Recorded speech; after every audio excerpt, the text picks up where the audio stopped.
Un nouveau paquet de sanctions, le 19e déjà, est en cours d'adoption par les Européens contre la Russie. Si ce nouvel arrivage sera sans doute aussi peu efficace que les 18 précédents, il accentuera encore un peu plus la déconnexion totale entre l'Europe et la Russie, puisque la date d'interdiction d'importation du GNL russe est avancée d'une année. Une mesure qui ne devrait guère avoir d'effet qu'en France, puisque c'est la France qui importe du GNL russe dans de très grandes quantités et dans la plus grande hypocrisie politique. Par ailleurs, la Commission européenne envisage des sanctions contre les entreprises chinoises ou indiennes qui font du commerce de produits énergétiques russes, conformément à la volonté et aux intérêts de Donald Trump de voir les Européens partir en guerre commerciale contre les géants asiatiques. Cela faisait d'ailleurs plusieurs semaines que Donald Trump critiquait les Européens et affirmait qu'il ne prendrait de nouvelles sanctions contre la Russie qu'à la condition que les Européens cessent d'acheter du pétrole russe. Les tenants de l'euromondialisme, Emmanuel Macron en tête, y voyaient une critique directe contre la Hongrie et la Slovaquie,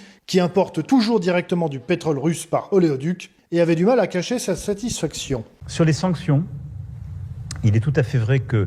le président Trump et l'administration américaine se sont émus, comme nous le faisons d'ailleurs depuis le début de ce conflit, des choix qui ont été faits par 2 pays membres de l'Union européenne qui continuent d'acheter du pétrole russe. Et je pense que c'est une bonne chose parce que parfois ces pays se sont défendus en arguant de leur proximité avec cette nouvelle administration américaine. Et donc l'alignement américano-européen ne sera que plus efficace pour cesser cette pratique.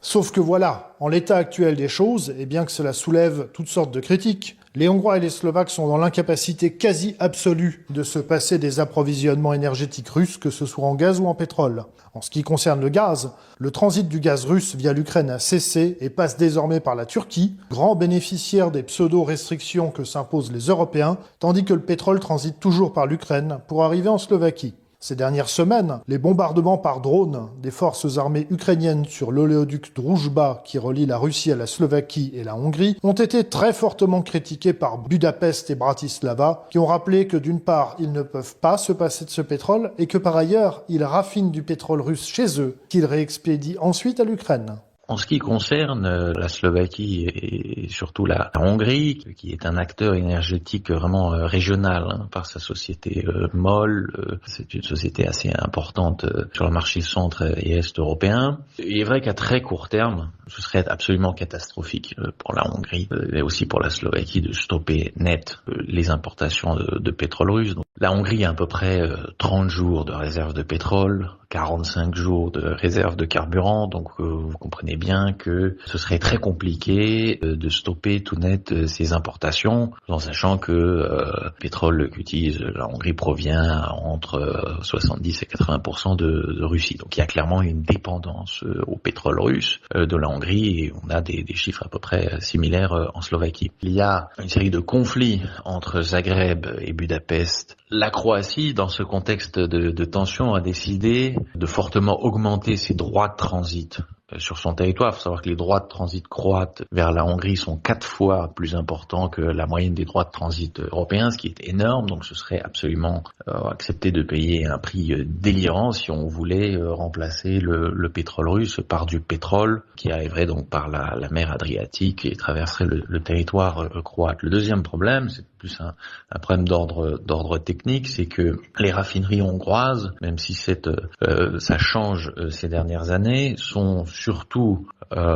été conçues pour raffiner du pétrole d'origine russe, puisqu'il y a des différences de qualité en ce qui concerne le pétrole, contrairement au gaz. Par ailleurs, selon Yann Kaspar, expert en questions énergétiques, une grande hypocrisie entoure ces questions de restriction d'importation de pétrole russe. On pense beaucoup à l'Inde, mais beaucoup oublient de mentionner le rôle de la Turquie, qui importe presque autant de pétrole russe que l'Inde. Le président américain n'a pas directement ciblé la Hongrie et la Slovaquie, mais plutôt les pays, notamment par exemple l'Allemagne, ou on pourrait même évoquer la Pologne, qui, contrairement à ce qu'ils affirment, achètent en réalité du pétrole russe, simplement pas directement la Russie, mais par des pays intermédiaires, notamment l'Inde et aussi, et c'est là où le bas blesse, la Turquie qui, après l'Inde, est le pays qui a le plus profité de cette situation depuis février 2022 en réexportant du pétrole acheté à la Russie aux pays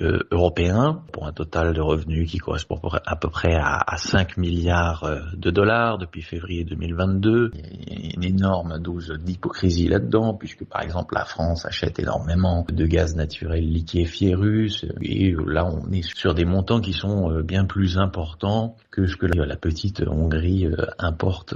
en pétrole ou en gaz russe. Ou alors, un autre exemple, l'Allemagne, pays en pointe dans la lutte pour le découplage énergétique Europe-Russie. L'Allemagne importe désormais surtout son pétrole depuis le Kazakhstan, dans le champ pétrolier de Tengiz, qui est un énorme champ pétrolier mobile, mais aussi la société russe Lukoil. Donc, ça veut dire quoi? C'est-à-dire qu'à l'avenir, il faudra aussi sanctionner le Kazakhstan, ce qui est parfaitement absurde, puisque précisément les pays d'Asie centrale ont été présentés par l'Union européenne comme une alternative à la domination énergétique russe. Au final, toutes ces mesures n'aboutiront donc qu'à priver les Européens non seulement de l'accès à de l'énergie à des tarifs raisonnables, condition absolument indispensable pour disposer d'une industrie compétitive, mais aussi à être progressivement expulsés des marchés du monde russo-asiatique. Et pendant ce temps, leurs maîtres américains ne se priveront pas, eux, d'occuper autant qu'ils le peuvent ces marchés dont les Européens se seront retirés ou auront été